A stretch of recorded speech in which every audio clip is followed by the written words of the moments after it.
بسم اللہ الرحمن الرحیم۔ آج کا جو مختصر موضوع ہے یہ قربانی کے بعض مسائل کے حوالے سے ہے۔ تو ایک پہلے بھی اس حوالے سے ایک ویڈیو بنی تھی اور آج یہ پارٹ 2 ہے۔ ایک سوال یہ ہے کہ قربانی کے ایک بڑے جانور کا ایک حصہ ہے اور مثال کے طور پہ اس کی قیمت 15,000 روپے ہے، تو اس کو 2 افراد خرید کے یعنی 7,500 ایک بندہ اور 7,500 دوسرا بندہ وہ اپنا حصہ ڈالے، تو کیا اس طرح وہ قربانی کر سکتے ہیں یا نہیں کر سکتے؟ تو جواب یہ ہے کہ اس طرح ان دونوں میں سے کسی کی بھی قربانی نہیں ہوگی۔ تو قربانی کے بڑے جانور کے ایک حصے میں صرف ایک بندہ ہی اس کی قربانی کر سکتا ہے، ایک بندہ ہی شامل ہو سکتا ہے۔ دوسرا سوال یہ ہے کہ کیا جس جانور کے پیٹ میں بچہ ہے اس کی قربانی ہو سکتی یا نہیں ہو سکتی؟ تو جواب یہ ہے کہ جان بوجھ کے ایسا کرنا مکروہ ہے، شریعت میں ناپسندیدہ ہے۔ لیکن اگر کسی نے کر دیا، جانور کی قربانی کی اور جانور کے پیٹ سے بچہ نکلا، تو اب اس کی 3 صورتیں ہیں جو ممکنہ صورتیں بنتی ہیں۔ ایک تو یہ ہے کہ وہ جو قربانی کے جانور کے پیٹ سے بچہ نکلا ہے تو وہ بچے کو بھی ذبح کر دے۔ اگر ذبح نہیں کیا گیا تو دوسری صورت یہ ہے کہ اگر اسے وہ ذبح نہیں کیا گیا اور بیچ دیا تو پھر اس کی قیمت جو ہے اس کا صدقہ کرنا ضروری ہوگا۔ اگر ذبح بھی نہیں کیا اور اسے بیچا بھی نہیں ہے تو تیسری صورت یہ ہے کہ قربانی کے دن گزر گئے تو پھر وہ اسے زندہ صدقہ کر دے۔ اور اگر یہ تینوں پر عمل نہیں کیا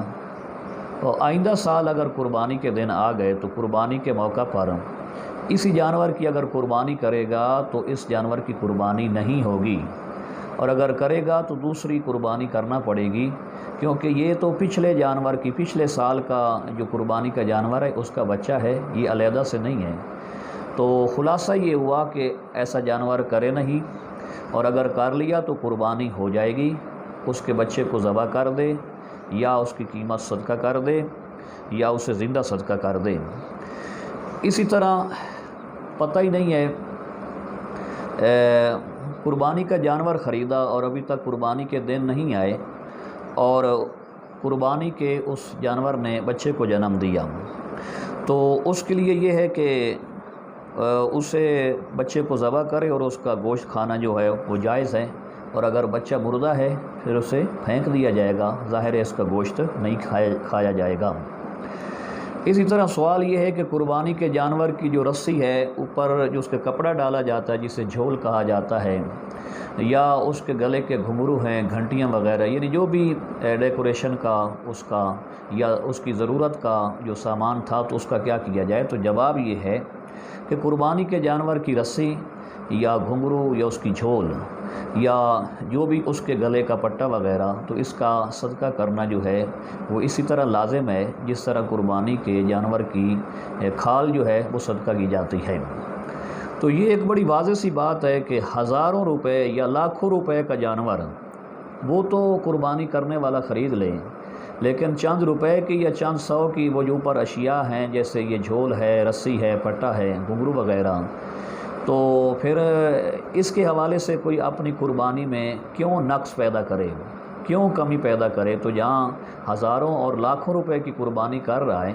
تو یہ پھر چند روپے کی یا چند 100 کی ان چیزوں کو بھی صدقہ کرے۔ قربانی کی کھال کے حوالے سے جیسا کہ حضور اکرم صلی اللہ علیہ وآلہ وسلم آپ نے حضرت علی المرتضیٰ شیر خدا رضی اللہ تعالی عنہ سے ارشاد فرمایا کہ علی اپنی قربانی کا جو جانور ہے اس کی جھول، اس کی رسی یہ صدقہ کریں اور ذبح کرنے والے کو اس میں سے بطور اجرت کچھ نہ دیں، یعنی قربانی کے جانور کا کوئی حصہ وہ ذابح کو، قصاب کو بطور اجرت نہیں دیا جا سکتا۔ تو اس طرح جو ہے وہ جو کھال ہے وہ بھی صدقہ کی جائے گی، اور یہ جو معروف ہے کہ کھال جو ہے وہ بیٹیوں کا حصہ ہے، تو اس طرح کی کوئی بات نہیں ہے۔ بیٹیوں کا حصہ محض یہ چند 100 کی کھال نہیں ہے، وہ لاکھوں کی، کروڑوں کی جائیداد اس میں سے ان کا حصہ ہے، تو صرف کھال دے کر ان کا حصہ پورا نہیں کیا جا سکتا۔ اسی طرح قربانی کے جانور کے حوالے سے ایک مسئلہ یہ کہ اگر قربانی کا جانور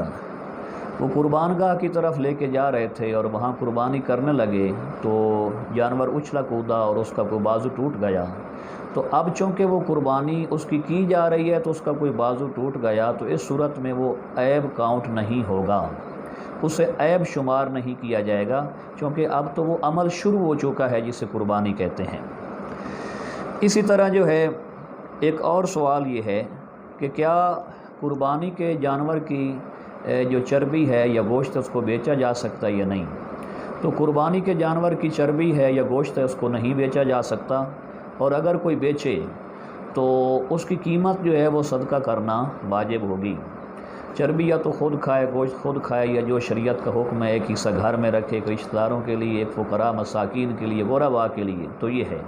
اگر کوئی چیز بیچے گا تو اس کی قیمت جو ہے وہ صدقہ کرنا لازم ہو جائے گی، اور اگر اسے استعمال کرے جیسے چربی کا صابن بنائے، اس کو اپنی مطلب ہے کہ کوکنگ میں جس طرح استعمال ہوتا ہے تو پھر وہ روا ہے۔ اسی طرح جو ہے وہ ایک اور سوال پوچھا جاتا ہے کہ قربانی کا جانور اگر گم ہو جائے یا قربانی کرنے سے پہلے مر جائے تو پھر کیا کیا جائے؟ تو اس کا جواب فقہا نے یہ دیا ہے، اگر مالدار شخص ہے، دولت مند ہے، اور اس کی قربانی کا جانور مر گیا یا گم ہو گیا، چوری ہو گیا، تو اس کے لیے ضروری ہے کہ وہ دوسرے جانور کا اہتمام کرے اور قربانی کے ایام میں ان کی قربانی کرے۔ اللہ رب العالمین کی بارگاہ میں دعا ہے کہ اللہ ہمیں شریعت مطہرہ کو سمجھنے کی توفیق دے اور اس پر عمل پیرا ہونے کی توفیق عطا فرمائے۔ السلام علیکم ورحمۃ اللہ وبرکاتہ۔